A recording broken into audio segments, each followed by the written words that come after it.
আলাইকুম গাইস, আজকে আমি আবার আপনাদের সামনে একটা নতুন ভিডিও নিয়ে চলে আসলাম। গরুর মাংস কার না পছন্দ বলেন, দেখেই কি জিভে জল চলে এসেছে?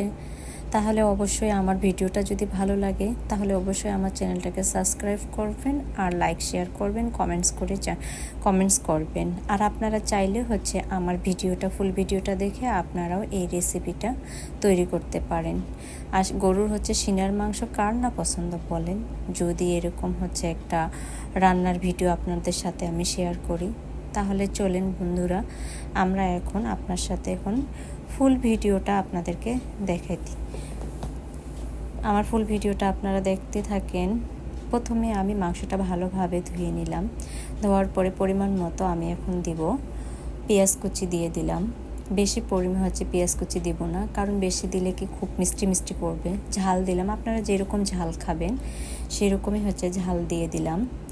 আপনারা তারপরে তেজপাতা দিলাম, কারণ তেজপাতা দিলে একটা মাংসর টেস্টটা একটা অন্যরকম হয়ে যায়। আমি কিন্তু মরিচটা বেটে দেইনি, গোটা গোটা একটা মরিচ আমি 2 ভাগ করে দিয়েছি। এরপরে পরিমাণ মতো আদা বাটা দিচ্ছি, রসুন বাটা দিচ্ছি, পরিমাণ মতো জিরা দিচ্ছি। আমি জিরা বাটাটা একটু বেশি দিব।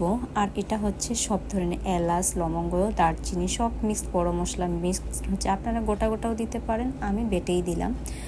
সাথে একটু শুকনা মরিচের গুঁড়া দিয়ে দিচ্ছি। এখন দেখেন, আপনারা দেখতেই থাকেন।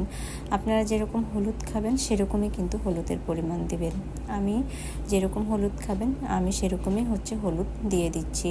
পরিমাণ মতো লবণ দিচ্ছি। আপনারা যে যেরকম লবণ খান, অনেকে লবণ বেশি খান, লবণ কম খান, আপনারা সেরকমই লবণ দিয়ে দিবেন। এখন আমি পরিমাণ মতো তেল দিয়ে দিচ্ছি। তেল বেশি খাওয়া ক্ষতি, স্বাস্থ্যের জন্য অনেক একটা ক্ষতি। তাই আপনারা যেরকম তেল খাবেন, যেহেতু আমি তেল কম খাই তাই আমি তেলের পরিমাণটা দিয়ে দিলাম। এখন আমি মাংসটা ভালোভাবে হাত দিয়ে মিক্স করে নিচ্ছি, দেখতেই পাচ্ছেন। নেওয়ার পর আমি এক ফোঁটাও পানি দিব না।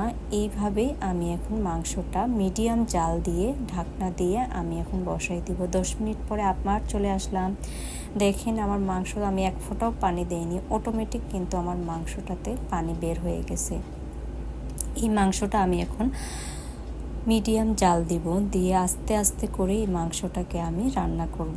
দেখতেই পাচ্ছেন হালকাভাবে জাল দিয়েছি, আস্তে আস্তে করে মাংসটার কালার হচ্ছে। এই মাংসটা আমি রান্না করব প্রায় 2.5 থেকে 3 ঘন্টা ধরে সময় নিয়ে। আপনারা যদি এইভাবে আস্তে মিডিয়াম জাল দিয়ে রান্না করেন, এটা আমি কোন মশলা দিচ্ছি বলেন তো? এটা আমি একটা মিক্সড ভাজা মশলা দিচ্ছি, কারণ এই মশলাটা দিলে মাছে অন্যরকম একটা ফ্লেভার হয়। আমি কিনা কোনো মিক্সড মশলা খাই না, তাই আমি নিজেই মশলাটা তৈরি করি। এখন দেখেন আমি আস্তে আস্তে করে সেই সুন্দর একটা কালার হয়ে আসতেছে মাংসটা, আর দেখেই মনে হচ্ছে যে খাইতে ইচ্ছে করতেছে, তাই না বন্ধুরা? কিন্তু হ্যাঁ, আপনারা আমার ফুল ভিডিওটা দেখে আপনারাও কিন্তু এইভাবে রান্না করে যদি একবার এই রেসিপিটা খান, তাহলে অবশ্যই নেক্সটে কিন্তু বারবার এই রেসিপিটা রান্না করবেন। আর অবশ্যই কেমন হবে সেটা আপনারা আমাকে জানাবেন। সবশেষে এখন আমি একটু কাঁচামরিচ দিচ্ছি। আমার মাংসটা প্রায় রান্নার শেষের দিকে। এক ফোঁটা আমি পানি দেইনি। এই মাংসটা আমি রান্না করেছিলাম 2 ঘন্টা 40 মিনিট সময় ধরে, কারণ এক ফোঁটাও আমি পানি দেইনি। এখন দেখেন কি সুন্দর একটা কালার হয়ে আসছে, একদম ভুনা ভুনা হয়ে আসছে, খুব ঝোল করিনি।